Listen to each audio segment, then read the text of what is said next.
Mia yari yicaye mu busitani bwiza ahari akayaga gahuha n'indabo z'amabara atandukanye. Yari afite ubwuzu ndetse n'icyizere. Amaso ye yahoraga areba ku isaha no mu nzira yanyuragamo umukunzi we Patrick. Yari yamusezeranyije ko baza kuhahurira bakaganira bagaseka nk'uko byari bisanzwe.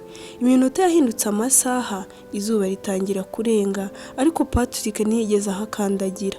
Mia yakomeje kwihangana, yiyumvisha ko hari impamvu yaba amubujije kuza, ariko umutima we watangiye kuzura agahinda n'uruhurirane rw'ibitekerezo. Atangira kwibaza ati, ese yaba yabyibagiwe ko twari buhurire hano? Nuko amarira amubunga mu maso, yumva arababaye.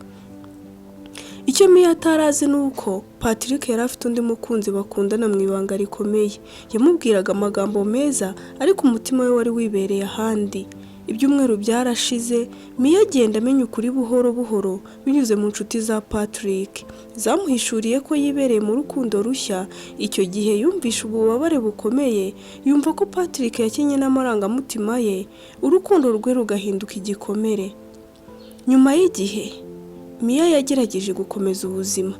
Yongera gusura bwa busitani kugira ngo arebe ko yakwikuramo Patrick wari umaze kumusimbuza undi. Uwo munsi yahahuriye n'umusore witwa James. James yari umusore ucecetse, utuje kandi ubona ko rwose nawe ashobora kuba asanzwe azi aho ngaho. Ikaze mu rukundo rwa Mia.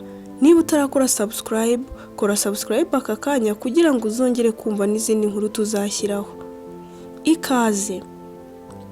James yegereye Mia aramubaza ati, nakundaga kukubona uri kumwe n'umukunzi wawe hano, ariko uyu munsi ndi kubona waje wenyine. Mia yaraturitse ararira, arangije ahindukira areba James, amutekereza byose yaciyemo n'uburyo Patrick yamubeshye urukundo rudahari. Batangiye kuganira buhoro buhoro, bagasabana nk'inshuti. James yumvaga inkuru ya Mia ariko akumva atamucira urubanza. Yamuhaye ihumure n'icyizere. Uko iminsi ishira, biyumvanamo birangira Mia na James bisanze mu rukundo rutuje kandi rukomeye. James ntiyari yigeze amusezeranya ibintu bidashoboka, ahubwo yamwerekaga urukundo mu bikorwa no mu magambo y'ukuri. Mia yaje gusobanukirwa ko urukundo nyarwo rutavuna umutima, ahubwo ruwuvura.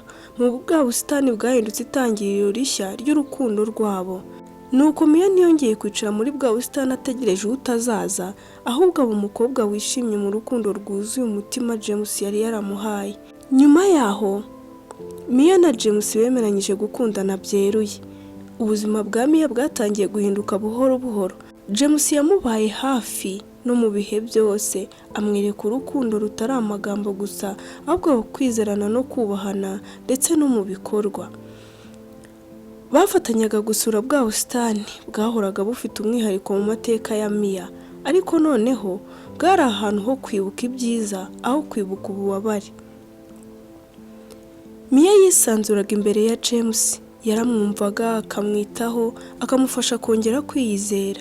Uko iminsi ishira, ibyishimo ari byose, bagasangira ibitekerezo by'ubuzima bw'ejo hazaza. Mia yaje kubona ko umutima we wongeye kumera neza, ko urukundo rushya rwamwubatse aho kumusenya. Hagati aho, Patrick we ntiyigeze agira amahoro. Urukundo yari yarinjiyemo mu ibanga rikomeye ntirwatinze kumunanira. Uwo mukobwa yari yararutishije Mia, yamweretse ko bitari bahuje icyerekezo, nuko amagambo ashira vuba nk'umwotsi. Patrick yaje gusigara wenyine, yibuka Mia umukobwa witangaga, wamwubahaga kandi akamukunda by'ukuri atamubeshye. Yatangiye kwicuza, yibaza impamvu yatereranye urukundo nyakuri, agakurikira urwavuyemo ibinyoma n'uburyarya. Yumvaga icyuho mu mutima, akifuza kongera kubona Mia ngo amusabe imbabazi. Umunsi umwe yamusanze muri bwa busitani, ariko ntiyari wenyine, yari kumwe na James, baseka ubona ko bishimye rwose. Patrick yahagaze kure, umutima ubabaye, abona ko Mia atakiri wa mukobwa yasigaga uko yishakiye akazagaruka amusanga yarashavuye, ahubwo yari wa mukobwa wamenye agaciro ke. Ntiyagize ubutwari bwo kumwegera, ahubwo yahisemo kwiyakira, yemera amakosa ye maze aragenda. Mia ntiyigeze abona Patrick uwo munsi, ariko yumvishe mu mutima we ko yahisemo neza. Yari yarabonye urukundo rumukwiriye, rumwumva kandi rumuha amahoro. James yamufashe ukuboko, amureba mu maso, amwizeza kutazigera amutererana.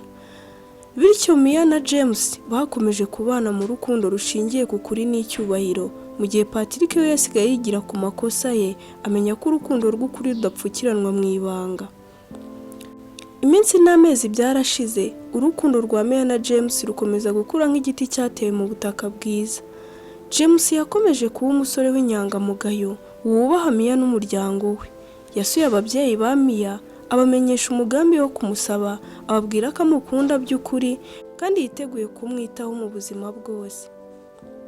Ababyeyi ba Mia barishimye, bishimira imyitwarire ye, babona mu maso ye ko huzuye ubwuzu. Nabo bamenyesheje ababyeyi ba James, nuko imiryango irahuza.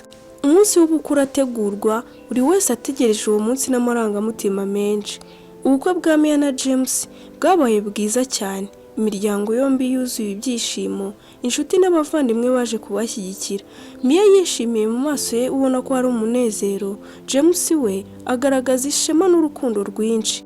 Ababyeyi babo bavuze amagambo y'ineza, bishimira ku bana babo ko bagiye kubaka mu mahoro ndetse n'ubwubahane n'urukundo rwinshi. Bati, urugo rushingiye ku kuri ntirusenywa n'inkubi y'umuyaga. Amagambo yabo yatumye benshi bagira amarangamutima y'ibyishimo.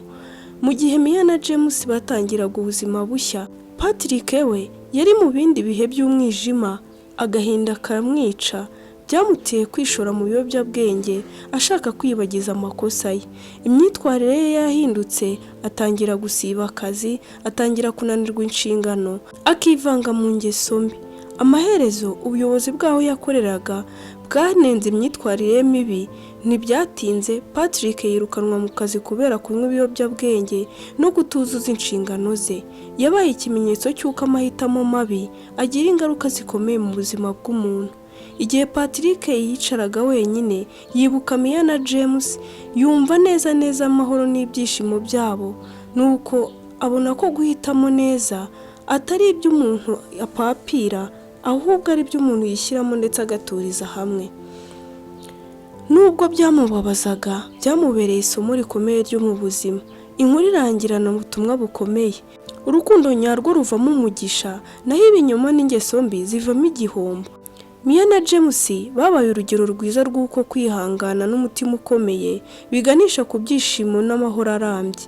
Uwihangana umutima ukeye, amaherezo abona urukundo rumukwiye. Nguko uko urukundo rwa Mia rwagenze. Niba bigusigiye isomo, andika muri comment, wibuke no gukora subscribe. Murakoze cyane.